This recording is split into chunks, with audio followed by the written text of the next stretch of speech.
뉴스 속 경제 이슈는 더 쉽고 깊게, 최신 고용 동향은 더 빠르게 전해드리는 고용브리핑 365 시간입니다. 김장현 기자와 함께하겠습니다. 안녕하세요. 안녕하세요. 오늘 어떤 이슈 가져오셨나요? 네, 네카라 쿠베라는 말 기억하시나요? 취업을 준비하는 학생들 사이에서 흔히 꿈의 회사로 불리는 유명 IT 기업들의 앞글자를 따서 만든 신조어입니다. 네이버, 카카오, 쿠팡 등인데요. 그런데 영원한 1위는 없는 걸까요? 지난해까지만 해도 입사하고 싶은 기업 조사에서 카카오가 삼성전자를 누르고 1등이 됐었는데 1년 만에 달라졌습니다. 취업 최선호 업종이 뒤집힌 건데요. 오늘 이슈픽에서 짚어봅니다.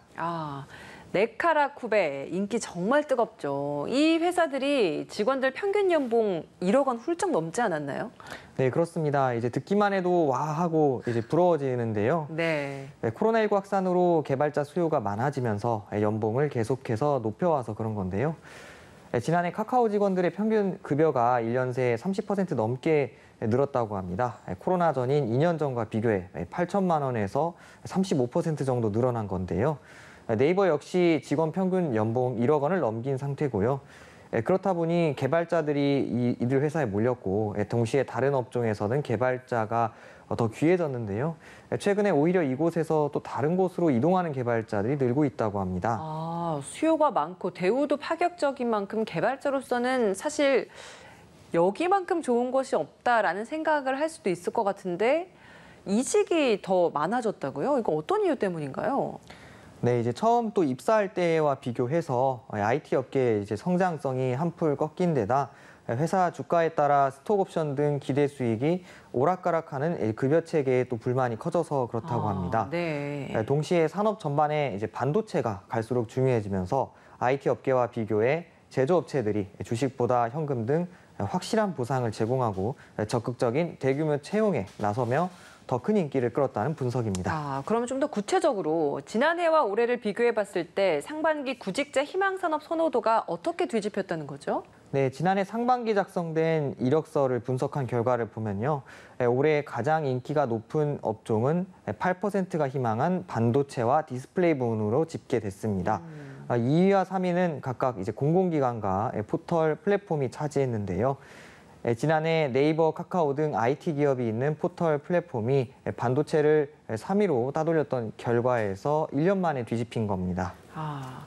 이런 결과를 받아든 건 그만큼 처우 개선 경쟁에서 우위에 있다라는 것 같은데 구체적으로 어떤 점들이 그럼 달라졌나요?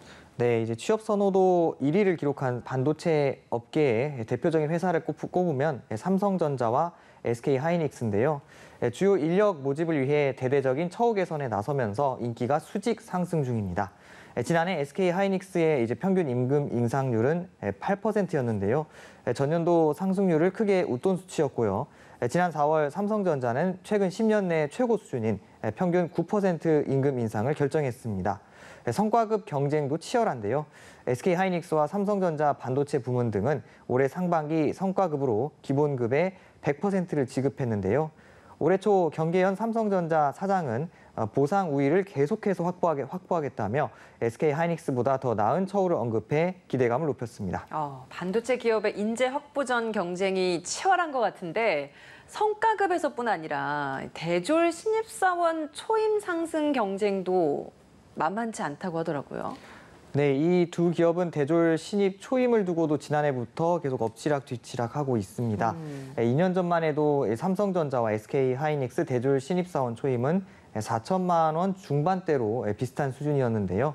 인력 부족 사태에 신입 초봉을 약 5천부터 성과급 포함해 최대 1억 원까지 대폭 올린 상황으로 알려져 있습니다. 어느 한쪽 기업이 더 올린다 그러면 또 다른 쪽에서 불만이 나오니 이제 계속 임금이 올라가는 구조라고 합니다. 네, 아무래도 그래도 사원 차원에서는 또 반가운 소식이라는 생각도 드는 것 같습니다. 이렇게 반도체 인력이 아주 필요하다 보니까 기업에서는 계속해서 신규 채용 규모도 늘리고 있죠. 네, 기업들도 이제 채용에 적극적인 편인데요. 삼성그룹은 지난해보다 20% 늘어난 16,000명을 채용하고요. 올해 수시 채용으로 전환한 SK그룹도 역대 최대 규모인 13,000명 이상을 뽑는다는 계획을 밝혔습니다. 두 그룹 모두 반도체, 바이오 등 첨단 산업 중심으로 뽑기 위해 채용 문을 활짝 연 건데요. 앞으로 수요는 더 커질 것으로 보입니다.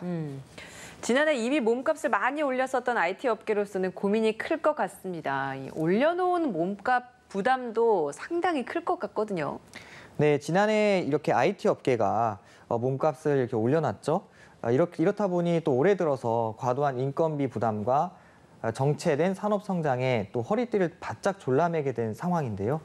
대표 기업인 네이버는 연간 채용 계획을 지난해보다 30% 줄인 상황입니다. 카카오 역시 지난해 하반기에는 세 자릿수 공채를 진행했지만 올해 하반기는 두 자릿수로 줄인 상황입니다. 게다가 사실 요즘 경제 상황이 너무 어렵습니다. 물가도 올랐고 금리도 오르다 보니까 경기가 불황이라서 오히려 이런 상황에서 기업 입장에서도 힘겨움이 클 것 같거든요. 네, 기업 입장에서도 말 그대로 이제 직격탄을 맞은 상황이라고 합니다. 네이버, 카카오 등 모두 이제 주식 보상을 하겠다고 이렇게 내세웠던 기업들의 직원들은 반토막난 주가에 이제 속이 타들어가는 상황인데요. 증시 상황이 녹록치 않자 카카오 모빌리티나 또 원스토어 등 상장을 추진했다가 접은 기업들도 있을 정도라고 합니다. 네, 채용 규모나 기대 보상이 줄어든 IT 업계보다는 반도체 같은 제조업 분야의 채용이 좀 더 활발해지는 분위기 당분간 지속될까요?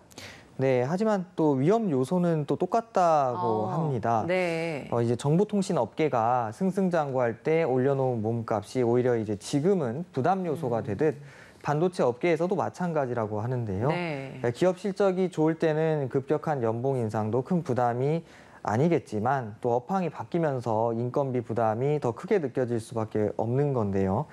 달라진 취업 선호도도 현재는 이제 반도체 쪽으로 훈풍이 불고 있지만 장기적으로는 좀 더 지켜봐야 할 것 같습니다. 네, 한컷 이슈는 어떤 소식 준비하셨나요?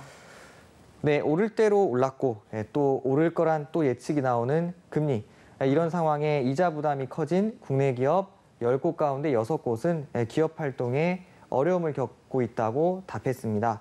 대한상공회의소가 국내 제조기업 307곳을 조사한 결과 기업의 60%는 실제 고금리로 어려움을 겪고 있다고 답했지만 어려움이 없다는 응답은 12%에 불과했습니다. 그러면 이 기업들이 가장 어렵다라고 호소하는 분야는 어떤 건가요? 네, 이제 금리 인상에 따른 어려움으로는 이자 부담에 따른 자금 사정 악화가 단연 1위였고요. 네. 자본 차원의 이제 어려움을 겪다 보니 설비 투자 지원과 이제 축소가 뒤를 이었습니다.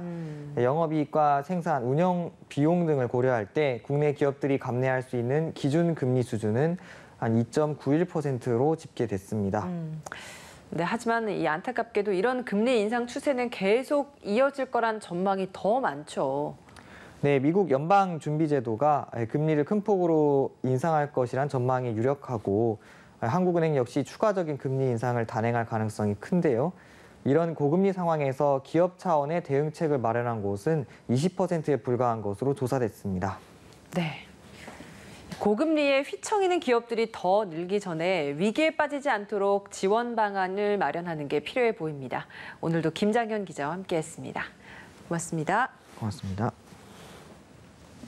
지금까지 고용브리핑 365였습니다.